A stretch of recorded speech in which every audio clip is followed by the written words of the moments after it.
राज्य महिला आयोगाच्या माजी अध्यक्षा रुपाली चाकणकर यांनी महिला आयोगाच्या माजी अध्यक्षा आशा मिरगे यांना कायदेशीर नोटीस बजावल्यानं नाशिकमधील भोंदूबाबा अशोक खरात प्रकरणाला नवे वळण मिळाले। आशा मिरगे यांनी केलेल्या गंभीर आणि आक्षेपार्ह आरोपांच्या पार्श्वभूमीवर ही कारवाई करण्यात आल्याची माहिती रुपाली चाकणकर यांनी स्वतः सोशल मीडियावर व्हिडिओद्वारे दिली। रुपाली चाकणकर यांनी म्हटले की अशोक खरात प्रकरणाच्या सुरुवातीपासूनच आपली भूमिका ठाम आणि पारदर्शक राहिली आहे। खरात यांच्या कोणत्याही आर्थिक व्यवहारांशी किंवा जमिनीच्या व्यवहारांशी माझा कोणताही संबंध नाही, तसंच मी कधीही कोणत्याही महिलेला त्यांच्याकडे नेलेले नाही, असं चाकणकर यांनी म्हटले। गेल्या काही महिन्यांपासून कोणताही पुरावा नसताना स्वतःवर आणि कुटुंबावर करण्यात आलेले अश्लील व असभ्य आरोप अत्यंत वेदनादायक असल्याचंही त्यांनी नमूद केलंय। चाकणकर पुढे म्हणतात की माझ्या कुटुंबियांनी इतरांप्रमाणे खरात यांना गुरु मानलं होते। जो पाद्यपूजेचा व्हिडिओ व्हायरल झाला तो जुना आहे आणि त्यावेळी मी आयोगाच्या पदावरही नव्हते, तरीही प्रकरणाचा निष्पक्ष तपास व्हावा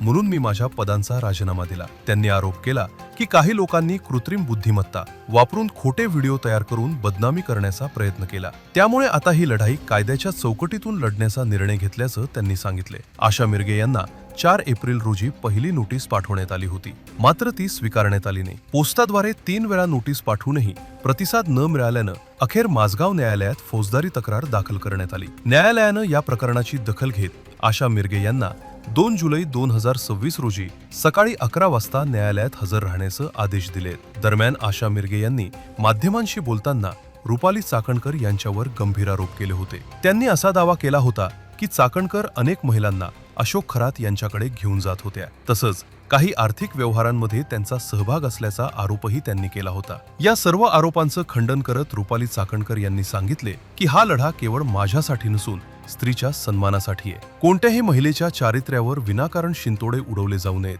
यासाठी मी शेवटपर्यंत लढणार आहे। सदर प्रकरणामुळे राज्याच्या राजकीय व सामाजिक वर्तुळात मोठी खळबळ उडाली असून आगामी न्यायालयीन सुनावणीकडे सर्वांचं लक्ष लागले।